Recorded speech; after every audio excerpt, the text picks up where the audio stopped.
शारदेच्या मंदिरात एक प्रार्थना, ज्ञान विज्ञानाची करू आम्ही साधना.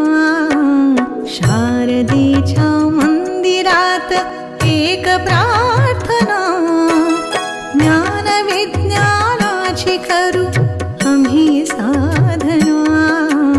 शारदेच्या मंदिरात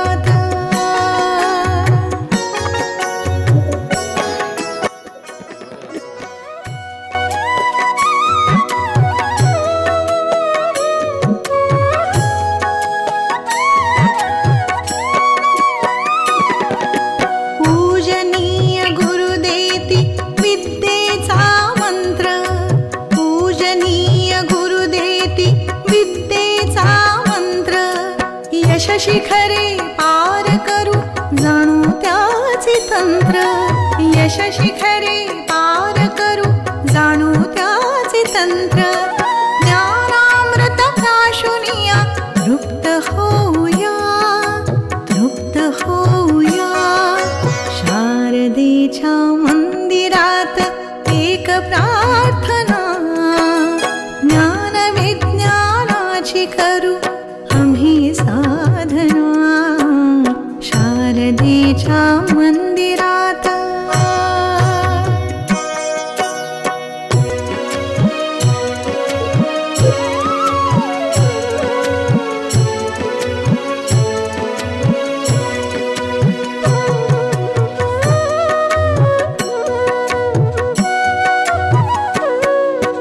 पीडितांचे दुःख नित्य जाणवू दे, मदतीचा हात पुढे सदा राहू दे. पीडितांचे दुःख नित्य जाणवू दे, मदतीचा हात पुढे सदा राहू दे. द्वेष सरो वैर सरो हीच कामना, हीच कामना. शारदेच्या मंदिरात एक प्रार्थना, ज्ञान विज्ञानाची करू आम्ही साधना. शारदेच्या मंदिरात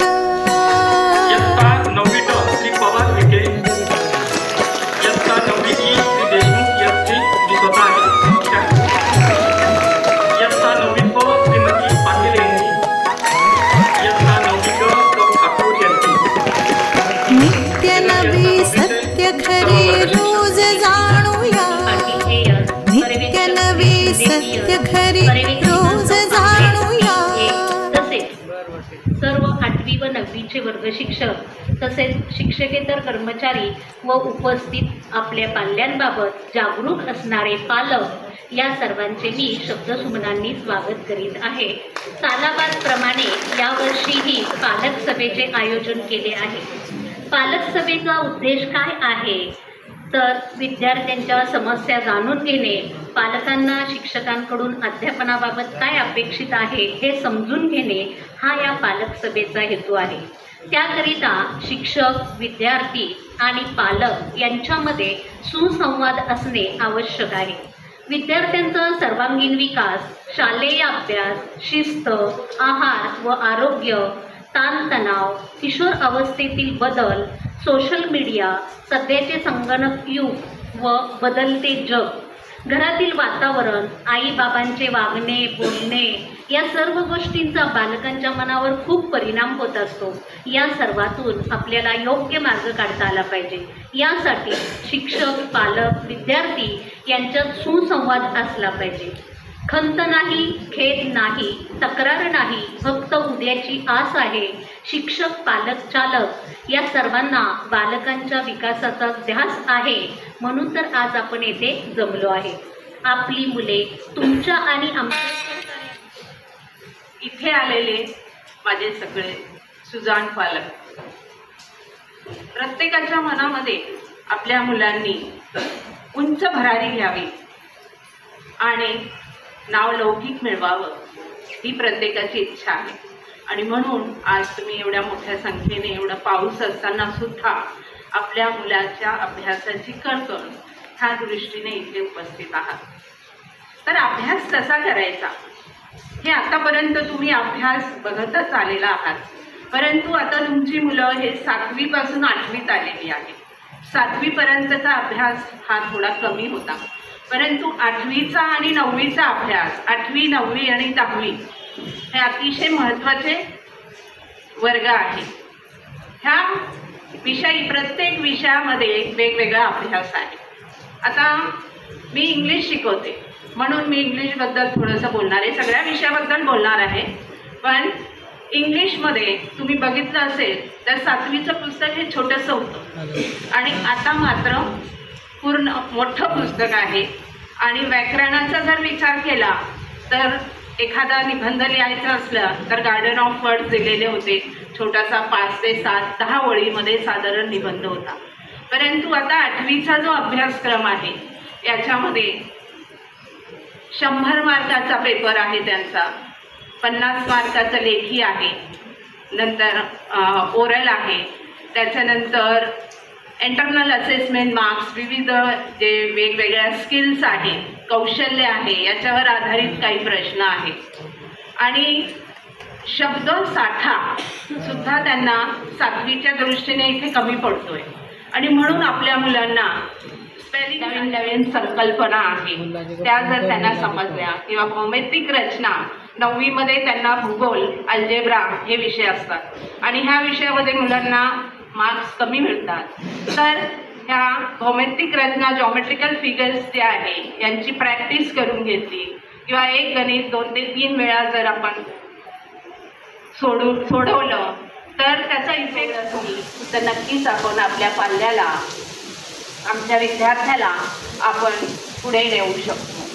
किंवा आता समाजशास्त्र सारखा विषय एखाद्या विद्यार्थ्याला आवडत नाही तर त्याला वाचन करायला लावा. त्याच्यातील सनावळ्या ज्या आहे किंवा जे जोड्या लावासारखे विषय आहे याच्यामध्ये जर आपण अभ्यास केला, किंवा गिव्ह रिझन्स आहे सायन्समध्ये, सायंटिफिक रिझन द्यावी लागते, वैज्ञानिक दृष्टिकोन काय आहे याच्यामध्ये ते समजून, असे विद्यार्थ्यांकडनं जर आपण पाठ करून घेतले, लिहून घेतले, सराव करून घेतला तर नक्कीच आपल्या मुलांना आपण पुढे न्यायला आपल्याला काही प्रॉब्लेम होणार नाही. आणि आपण आपल्या मुलाची एवढी कळकळ आहे म्हणून इथे आलेला आहात तर आपण आपल्या मुलाचं बॅग बघितलं पाहिजे. बघू तुझ्या वयात आमची आहे यशस्वी बनवूया, त्यांच्या जीवनामध्ये आपण शिस्त आणूया. त्या शिस्तीविषयी मनोगत व्यक्त करण्यासाठी विनायक विजय याला मी पाचारण करतो.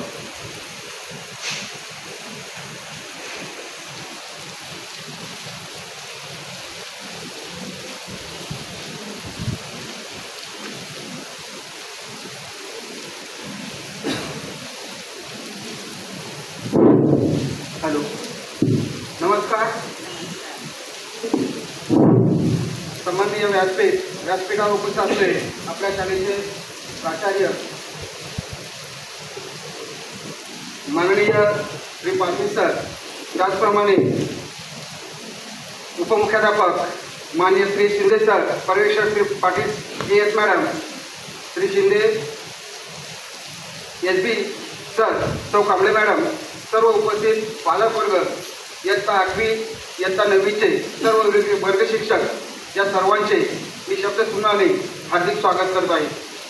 आज पालक सभेमध्ये उपस्थित असलेल्या पालकांना माझी अशी विनंती आहे की विद्यार्थ्यांनी शालेय शिस्त आणि नियम पाळणे हे फार महत्त्वाचं आहे.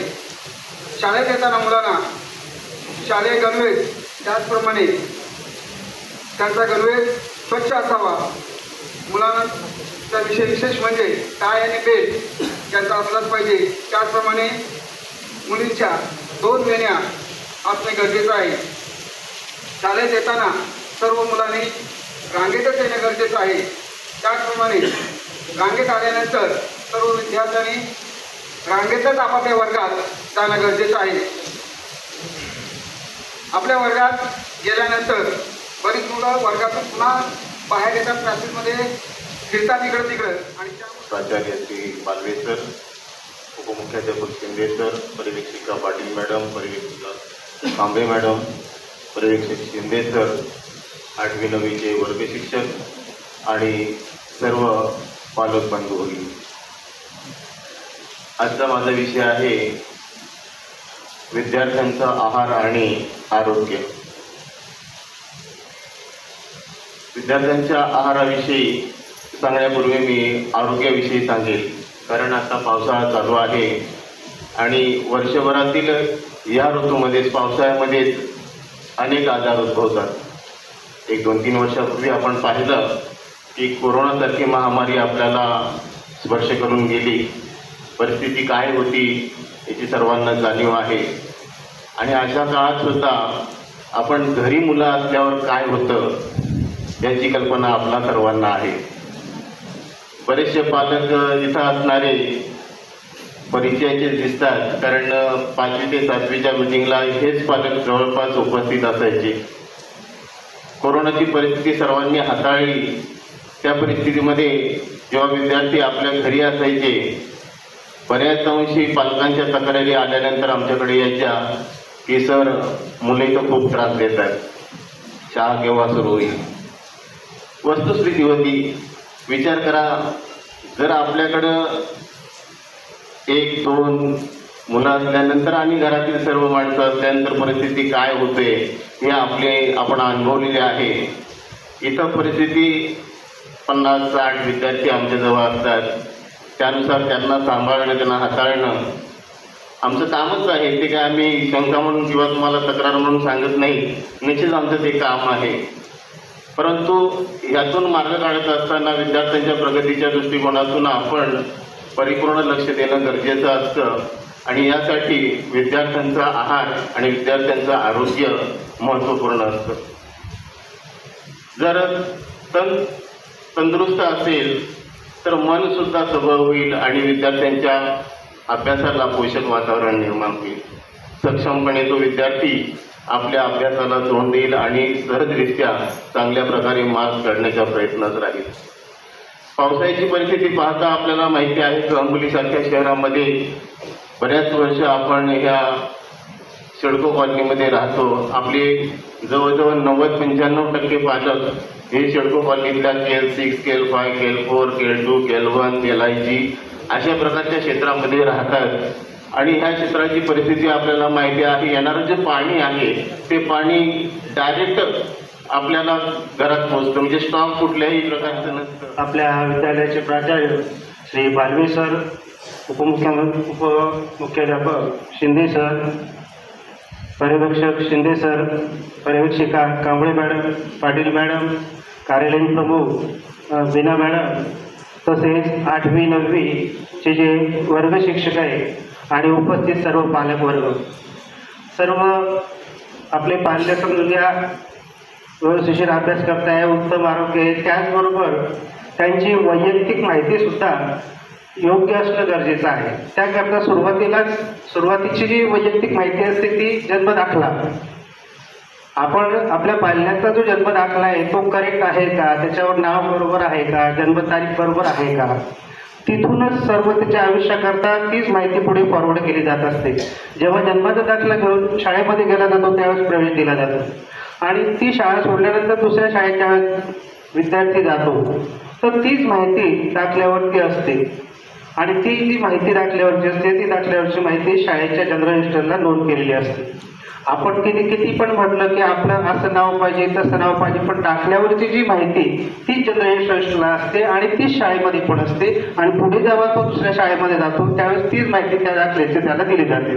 त्यामुळे आपण काळजी घेतली पाहिजे की प्रॉपर आपल्या मुलीचं नाव बरोबर आहे का, जन्मतारीख बरोबर आहे का, त्याची जात बरोबर आहे का, त्याचबरोबर मराठी बरोबर इंग्रजीमध्ये सुद्धा त्यांची स्पेलिंग बरोबर आहे का याची सुद्धा आपण खात्री करून घेतली पाहिजे. कारण याच वयोगटामध्ये केलं तर ठीक, नाही तर मग पुढे जाऊन अडचण निर्माण होतात.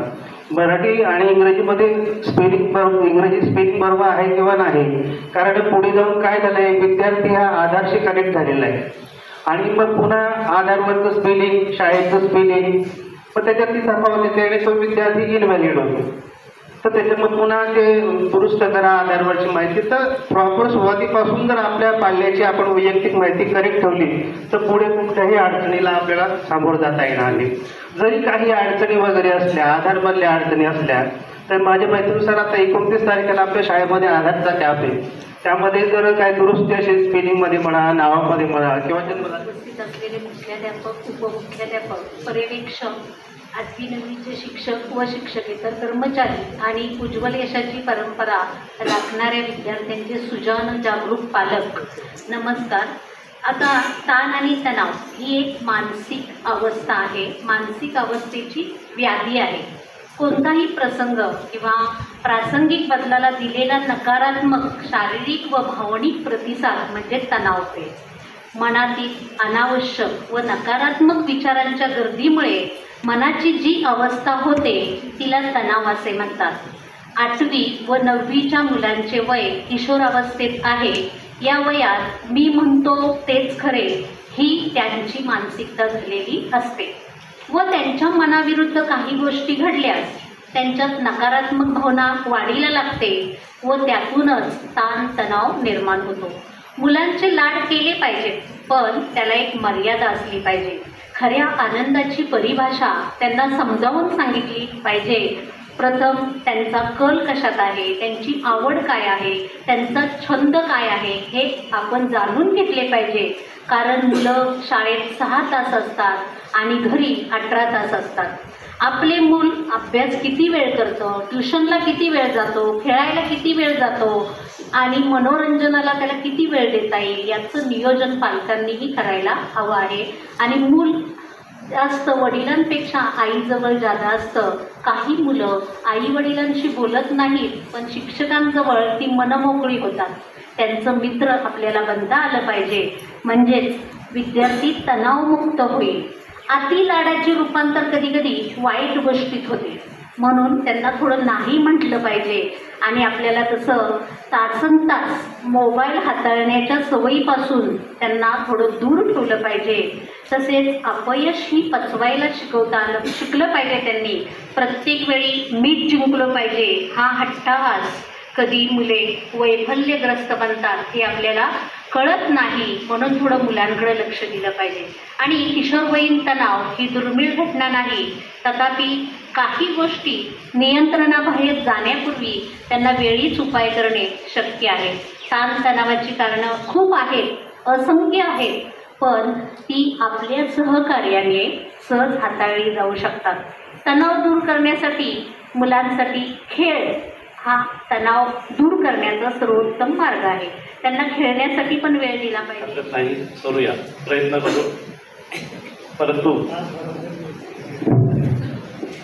आजच्या ह्या कार्यक्रमाचे अध्यक्ष, ह्या शाळेचे एक आदर्शवत राज्य पुरस्कार प्राप्त तशाच प्रकारचे या सुधागड एज्युकेशन सोसायटी संस्थे या पालीचे संस्थेचे संचालक, तशाच प्रकारे RSPचे कार्याध्यक्ष आणि आता त्यांची निवड झालेली आहे. रायगड जिल्हा पतसंस्थेच्या चेअरमनपदी निवड झालेली आहे. अनेक भार सरांच्या याच्यावरती आहे.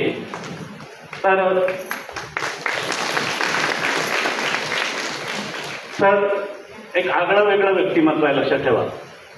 आपल्याला दिसलेलं आहे की समोरच आल्यानंतर आमची मीटिंग खाली होती, नियोजन खाली होतं. पटकन सरांनी बघितलं हे काही योग्य दिसत नाही, पटकन हलवलेलं आहे. आणि जे मी बोलणार आहे ते सगळे सायबरमधले कॉम्प्युटर ते हलवायला लावलेले. प्रत्येक मी त्याच्या आधी बोललो होतो की आपण हलवूया म्हणून, पण प्रत्येकजण घाबरत होता कसे हलवायचे हे. आणि सर आलेले पटकन हललेलं आहे. ते वेगळं व्यक्तिमत्व लागतं, लक्षात ठेवा. अशा प्रकारचं हे व्यक्तिमत्व आहे. माझ्याकडे विषय आहे सायबर क्राईम, अतिशय महत्त्वाचा विषय. सगळ्याच प्रकारचे तुम्हाला विषय सांगितलेले आहेत. आणि त्याच्यामध्ये शिस्त म्हणा किंवा शालेय पोषण वगैरे सगळ्या प्रकारचे म्हणा, सगळ्या प्रकारचे बोलून झालेलं आहे. कार्यालयीन अद्ययावत तुमची माहिती कशी असावी सगळं झालेलं आहे. परंतु हे असताना त्यासोबत मी सरांचं नाव घेतलं, या स्टेजवरती असलेले उपमुख्याध्यापक श्री शिंदे सर, पर्यवेक्षिका पाटील मॅडम, श्री पर्यवेक्षित श्री शिंदे सर, कार्यालयीन प्रमुख बीना मॅडम आणि सर्व वर्गाचे सर्व वर्ग शिक्षक यांचं सुद्धा नाव घेणं आवश्यक आहे. आता मी विषयाला सुरुवात करत आहे. सायबर क्राईम म्हणजे काय?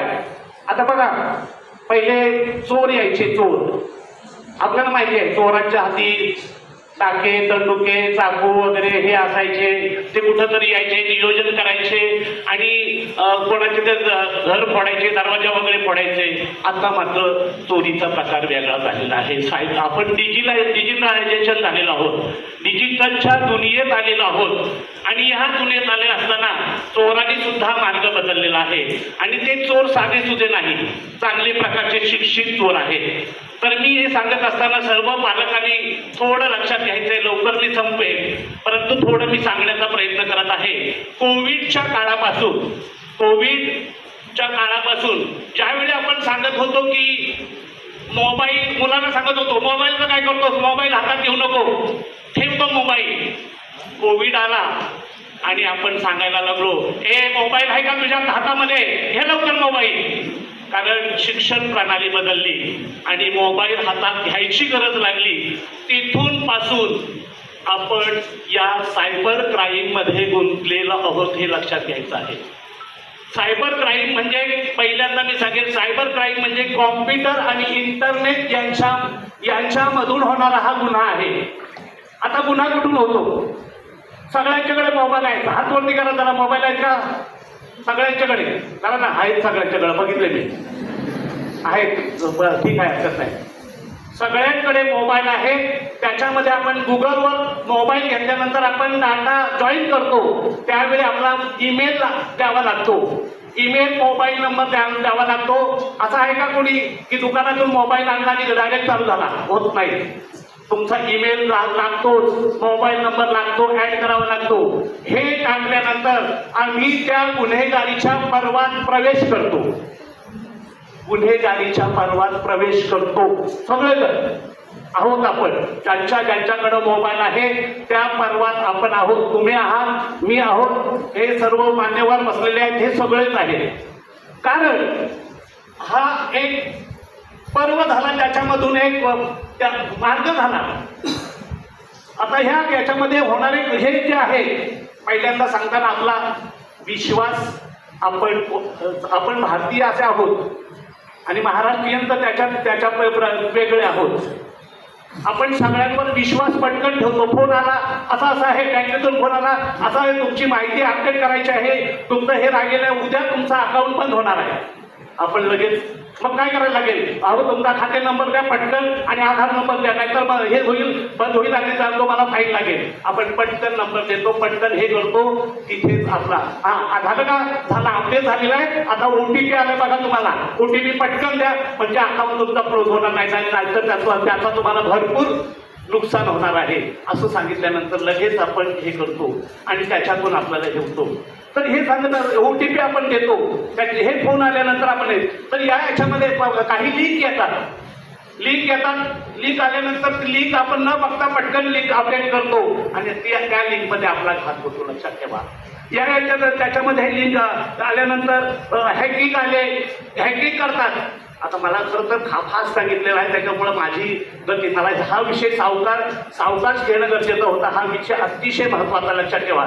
फक्त मी महत्त्वाचं सांगते, हे होतं कसं. त्याच्यानंतर ॲप्स काही येतात, आपण सॉफ्टवेअर टाकतो. हे सॉफ्टवेअर टाकल्यानंतर त्याच्यामधून अप्रत्यक्षरित्या आपली माहिती त्या चोरांकडे जाते आणि ते चोर असे नसतात, एक वेगळ्या प्रकारची त्यांची यंत्रणा असते, लक्षात ठेवा. त्याच्यानंतर QR कोड येतो. तुम्हाला अशा प्रकारची लॉटरी लागलेली आहे, तुम्ही आम्ही स्कॅन करतो, हा स्कॅन करा आणि तुम्ही तो स्कॅन केल्यानंतर लगेच तुम्हाला पैसे येतील. आपण खरं तर स्कॅन कशाला करतो? आपण पैसे पाठवण्यासाठी, येण्यासाठी करतो का?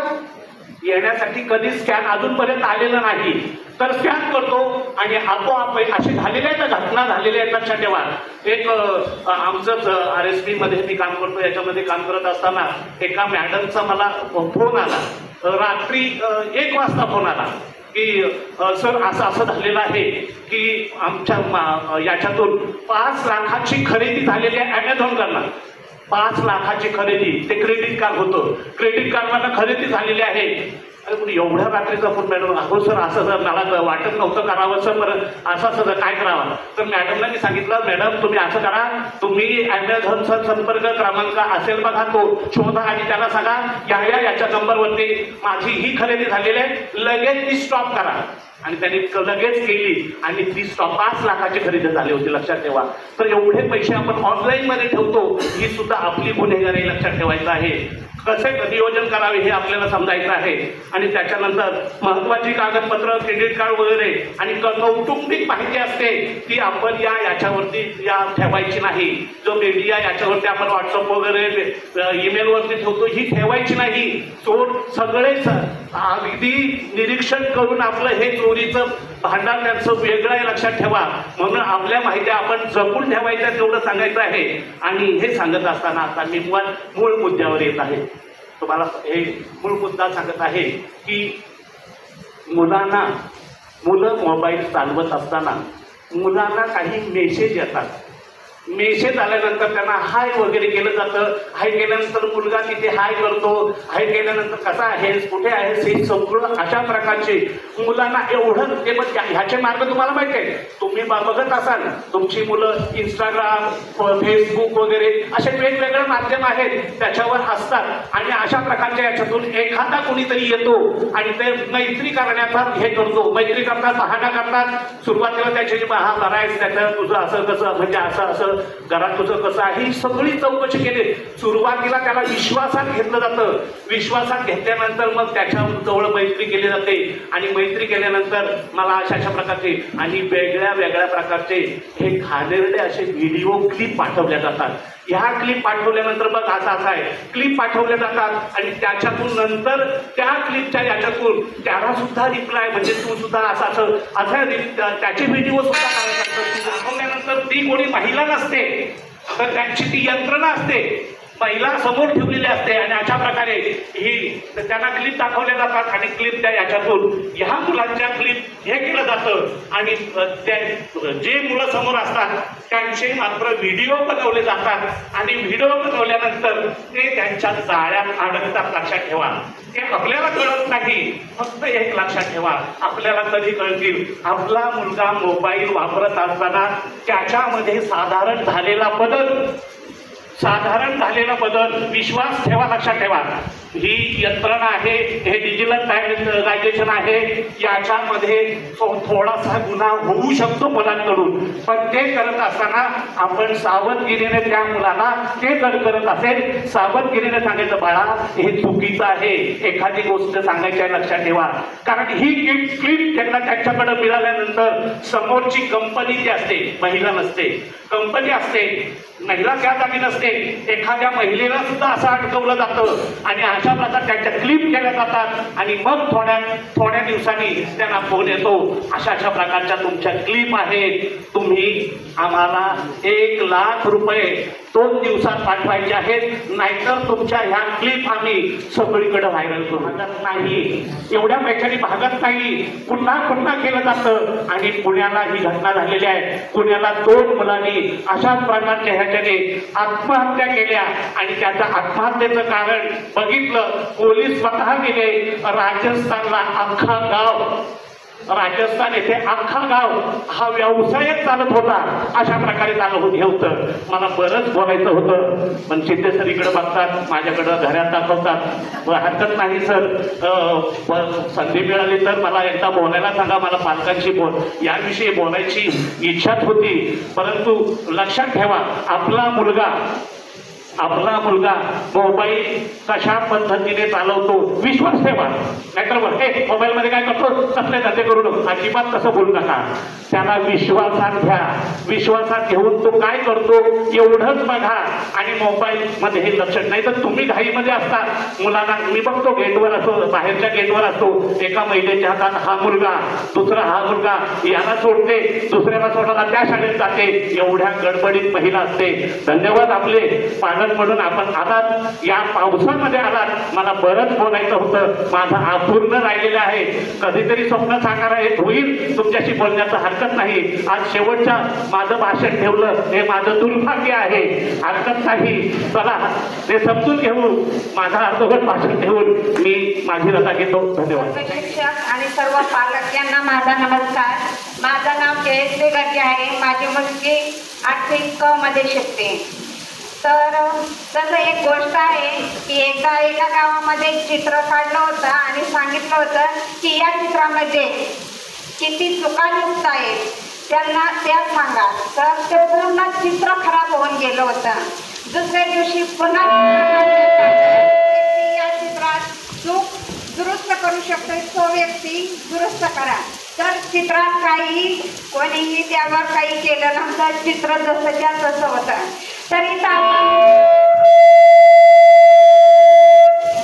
तर इथं आपण काही दोष लावू शकत नाहीये, बिलकुल शाळेवर शिक्षकांवर काहीही दोष लावू शकत नाहीये. पण तरी मी माझ्या मुलीसाठी म्हटलं तर असं सांगेल की माणसांमध्ये तिला बोलण्याचा कॉन्फिडन्स खूप कमी आहे आणि स्टेज डेअरिंग खूप कमी. ती क्वालिटी तिच्यात यावी. आणि तसं खेळात खूप छान आहे, अभ्यासात प्रगती आहे आणि घरात पण व्यवस्थित राहते. आणि शाळेविषयी मी खूप खुश आहे. खूप छान. थँक्यू. चित्र काढलं आणि माझा आवाज कमी आहे का? माईकचा आवाज कमी. आता बोल. त्यांनी सांगितलं की चित्र काढलं आणि चित्रात चुका दाखवा. तर खूप चुका दाखवल्या गेल्या. परत दुसऱ्या दिवशी सांगितलं दुरुस्त करा, पोलीस केल्या नाही. दुसऱ्या दिवसाचा दिवस आमचा दिसतोय मला वाटतं. आज सहविचार सभा, सर्वांना नमस्कार. आता चहा पाजलाय तर प्रत्येकाने नमस्कार म्हणावं एवढी अपेक्षा आहे. म्हणजे तुम्ही जागे आहेत असं मला वाटतं. मोठ्याने म्हणायचं, ज्याला बोलता येत असेल त्यानेच बोला आणि ज्याला बोलता येत नसेल त्याने नाही बोललं तरी चालेल. सर्वांना नमस्कार. फार आवाज कमी आला, पुन्हा एकदा बोला. सर्वांना नमस्कार. एवढ्या जोरात बोलले की रागाने बोलला नाही. धन्यवाद. सहविचार सभेमध्ये एकच पालक प्रतिनिधी तुमच्यातून बोललात आणि त्याच भावना सर्वांच्या असतील असं मनात धरतो आणि हा कार्यक्रम या ठिकाणी चालू करतो. मला वाटतं सहविचार सभेसाठी त्या ठिकाणी उपस्थित असलेले सर्वच आमचे सहकारी पदाधिकारी आणि मगाशी आमच्या देशमुख सरांनी इयत्ता 8वीच्या वर्ग शिक्षकाची अशी लिस्ट वाचली की मला सुद्धा नाव सांगता येणार नाही. तुम्हाला तर लांबच राहील. त्याच्यामुळं 9वीचे पण नाहीत आणि सगळे वर्ग शिक्षकाची नावं वाचली. परंतु प्रत्यक्षात एकदा तुम्ही त्या सगळ्यांना भेटा अशी एक अपेक्षा तुमच्याकडून व्यक्त करतो आणि त्यांच्याशी सुसंवाद साधा. मी मगाच्यापासून इथे बसलेलो आपण सगळे बरेचसे या ठिकाणी जवळजवळ 7 ते 8 जण बोलले, 9 जण बोलले आणि आता 10वा तो आभार प्रदर्शनाचा राहील आणि मी 10वा आणि 11वा तो आभार. मला वाटतं ही क्रिकेटची टीमच झाली आणि 9 जण खेळून गेले सगळे आमच्या पुढचे. एकट्या भिडी पाटलानेच आमचं सगळं शेतक करून टाकलं. त्याच्यामुळं आता विजयासाठी मला नुसती बॅट घेतली आणि उभा राहिलो खाली. एवढं सुंदर खेळल्यानंतर आमचा विजय तर नक्कीच आहे. सगळे त्या ठिकाणी आहेत. सगळ्या विषयावर स्पर्श केला सगळ्यांनी आणि सगळं बोलले तुम्ही काय करायला पाहिजे. मला वाटतं आहाराविषयी जे बोलले ठाकूर सर त्यांनी सांगितलं उकळून पाणी द्या, जेवायला चांगलं द्या, पण हे तुम्ही करा असं सांगितलं. महिला भगिनीची जास्त जबाबदारी असं त्यांनी सांगितलं. परंतु आमची काय जबाबदारी आहे का त्यामध्ये. आम्ही या दृष्टिकोनातून इथे येऊन उभे राहून तुमच्यासमोर सगळेच त्या ठिकाणी बोलणार आहोत. म्हणजे क्षीरसागर मॅडमने ते ताणतणावाचं सांगितलं. मुलं घरी ताण घेतात, शाळेत आला का तणावात येतात आणि मग तो ताणतणाव मुक्त करण्याचं काम आमचं. आणि ती पण छानशी अवस्था वगैरे सगळ्या त्या ठिकाणी सांगितल्या. सगळेच त्या ठिकाणी चांगल्या पद्धतीने या ठिकाणी बोलले. न बोलणारे सुद्धा त्यांच्या मनामध्ये खूप बोलण्यासारखं आहे, परंतु वेळाअभावी ते सुद्धा बोलू शकत नाहीत. ते वर्गात छान बोलतात, विद्यार्थ्यांची चांगला सुसंवाद साधतात असं आपण समजायचं. आणि ते म्हणून समोर इथं बसलेले असं तिथे मी सांगतो. सहविचार सभा खऱ्या अर्थानं तुमच्या मनात काय शाळेविषयी आहे, विद्यार्थ्यांविषयी काय तुम्हाला वाटतं. आपल्या मुलं इथं तुम्ही ज्या विश्वासाने आमच्याबरोबर सोडलेली आहे त्यामध्ये तो 2 वर्षाच्या 3 वर्षाच्या कालात आमच्या मुलांना काय मिळणार आहे, शाळा काय करते, तुमच्या डोक्यामध्ये काय आहे, आणखीन दोघांनी मिळून काय करायला पाहिजे की जेणेकरून विद्यार्थ्याची प्रगती झाली. आपण याच्यासाठी या ठिकाणी बसलेलो आहोत आणि म्हणून मी ही सहविचार सभा पण या ठिकाणी लावली. 8वीला इयत्ताला माझ्या माहितीनुसार 417 मुलं आमच्याकडे प्रवेशित आहेत. 9वीचे जवळजवळ 395 मुलं या ठिकाणी आहेत. जवळ असं म्हणजे 600 ते 700 आणि पालक मात्र 100-150. आजचा शासनाचा आदेश, वरुण राजाची कृपा, तुम्हाला मिळालेली सुट्टी, त्याच्यामुळं कदाचित घरी त्या आनंदात राहिले असतील म्हणून कमी संख्या असेल. पण पुढच्या मिटिंगला नक्कीच आपण जास्तीत जास्त पालकांनी या ठिकाणी यावं आणि आपल्या शाळेच्या काय चाललं आहे, विद्यार्थ्यांचं काय चाललं आहे, शिक्षकांचं काय चाललं आहे किंवा काय कमी आहे, या सगळ्या गोष्टी या ठिकाणी चर्चा करावी. या शाळेमध्ये मला वाटतं सगळेच विषय एकदम अनुभवाने विषयाने अभ्यासपूर्वक या ठिकाणी शिकवले जातात. मला वाटतं तुम्हाला तरी माहिती आहे का, मला एखाद्या पालकाने सांगावं 9वीला किती विषय आहे. 9वीचा ज्याचा पालक असेल म्हणजे मुलगा असेल त्यांनी सांगावं की ह्या वर्षी आमच्या मुलांना या शाळेमध्ये एवढे विषय शिकवले. माहिती आहे का तुम्हाला? सांगा मॅडम, किती विषय आहेत? बरोबर आहे.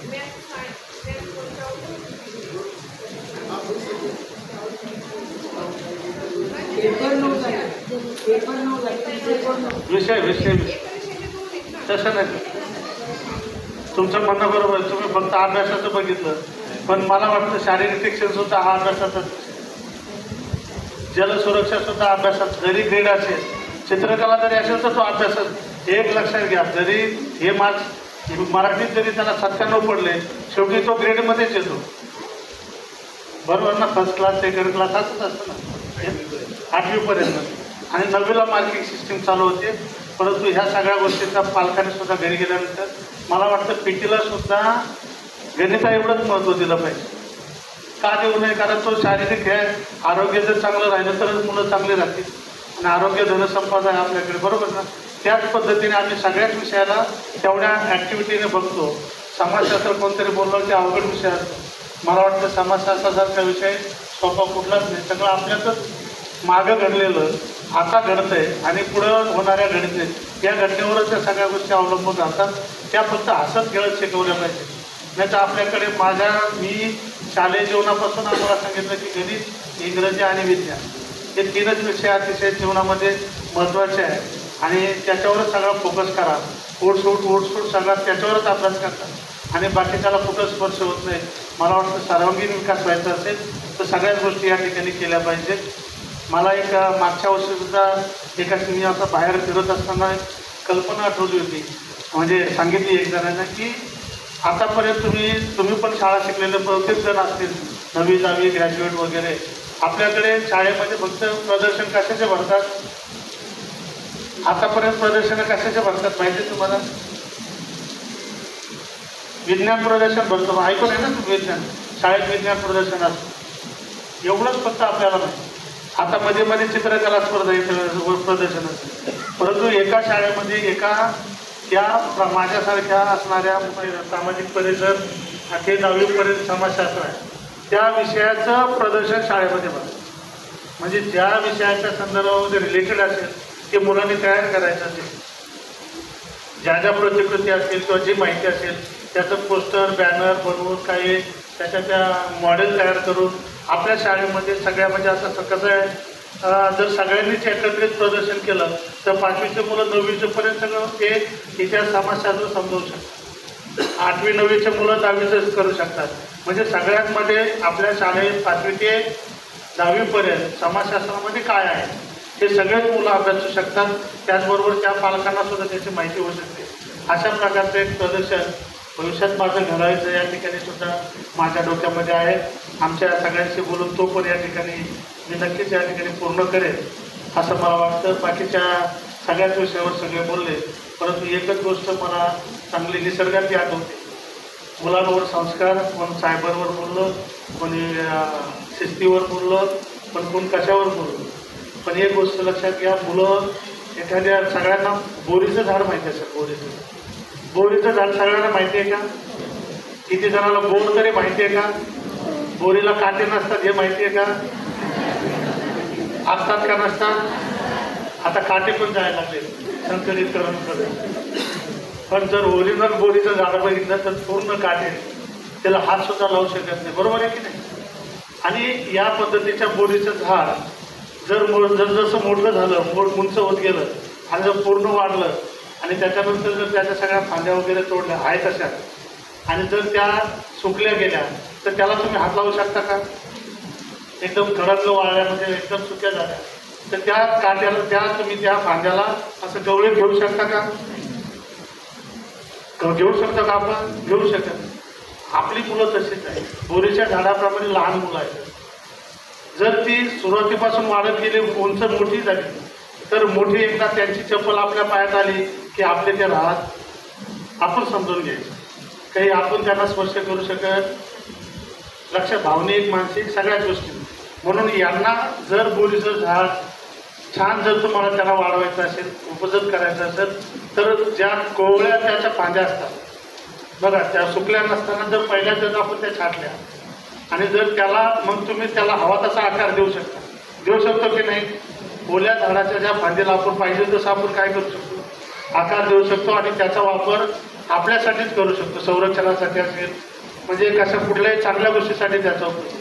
म्हणजे लहान वयामध्ये जर मुलांना तुम्ही चांगल्या प्रकारे जर संस्कारित केलं तर त्याचा भविष्यासाठी नक्कीच आपल्याला चांगल्या पद्धतीने फायदा होईल.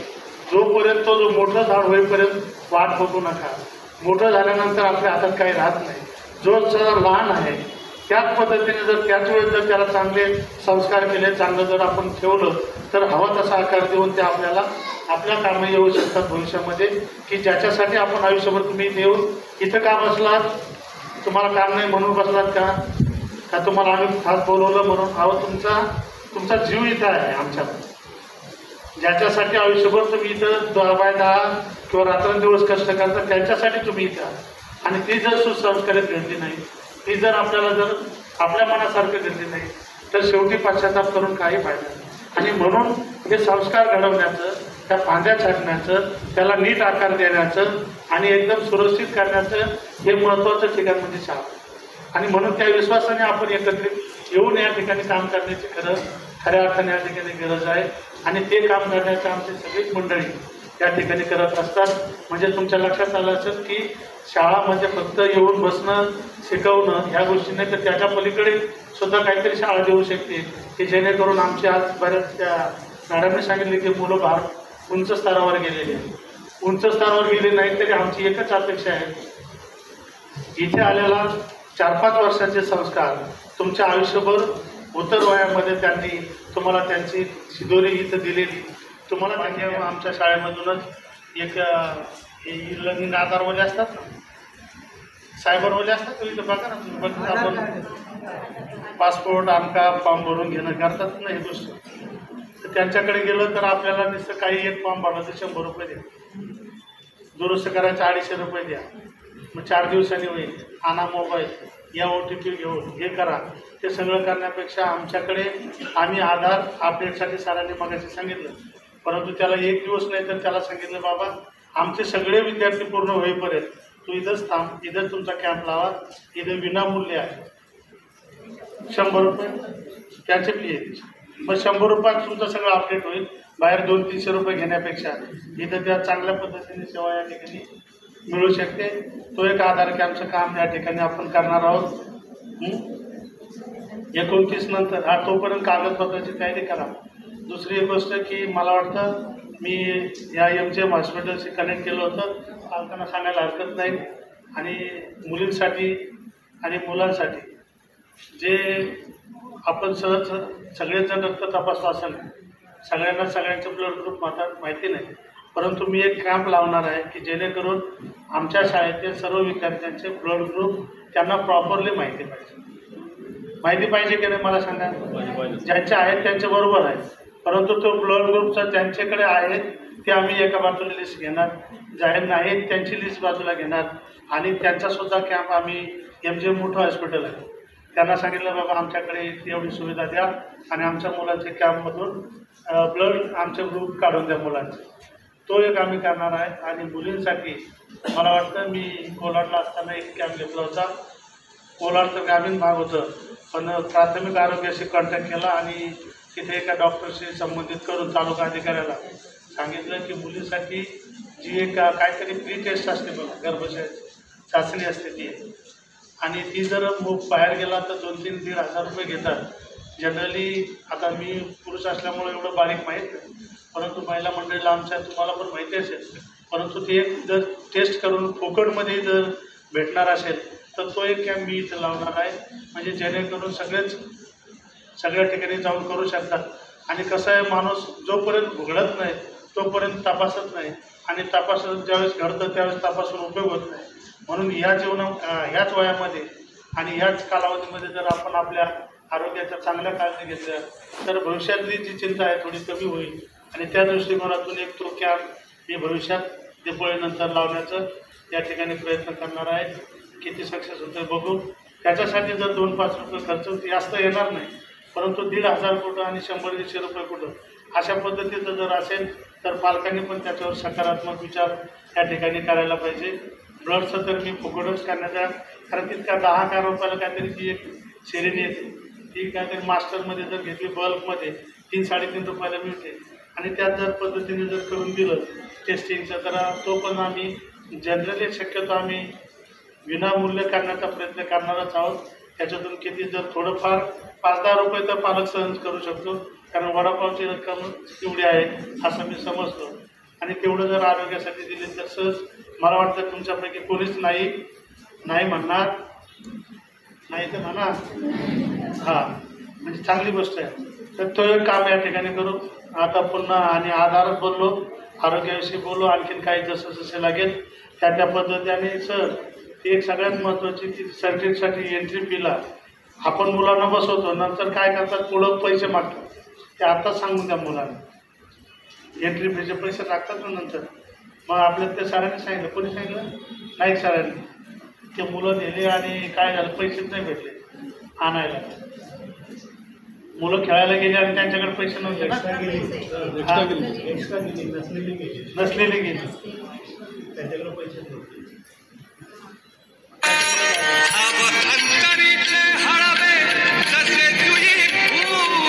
हा, खेळत नसताना ती खेळत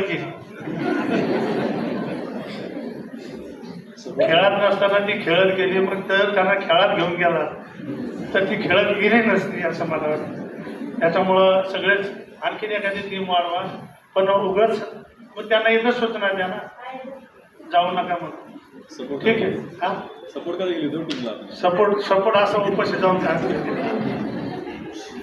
ठीक आहे, धन्यवाद.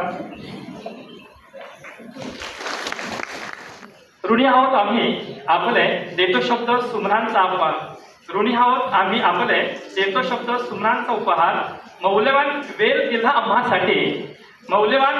आम्हासाठी आज मानतो आपले मनापासून आभार.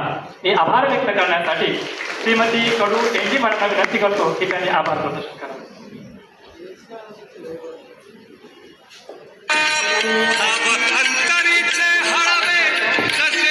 माझा नमस्कार.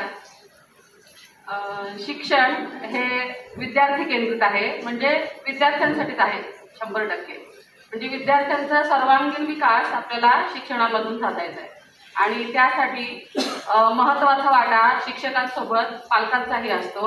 आणि म्हणून शिक्षक आणि पालक यांच्यामध्ये समन्वय असला पाहिजे. त्यासाठी या पालक सभेचं आयोजन केलं जातं. आणि या पालक सभेसाठी आपल्या विद्यालयाचे प्राचार्य माननीय श्री पालवे सर उपस्थित राहून त्यांनी आपल्या सर्वांना मोलाचे मार्गदर्शन केले. त्याबद्दल मी त्यांचे मनापासून आभार मानते. तसेच आपल्या विद्यालयाचे उपमुख्याध्यापक माननीय शिंदे सर, पर्यवेक्षक माननीय श्री शिंदे सर, पर्यवेक्षिका श्रीमती एस पाटील मॅडम, पर्यवेक्षिका कांबळे मॅडम ह्यांनी या पालक सभेचं आयोजन केले. तसेच इथे उपस्थित राहून आपली वेळ या सभेसाठी दिली त्याबद्दल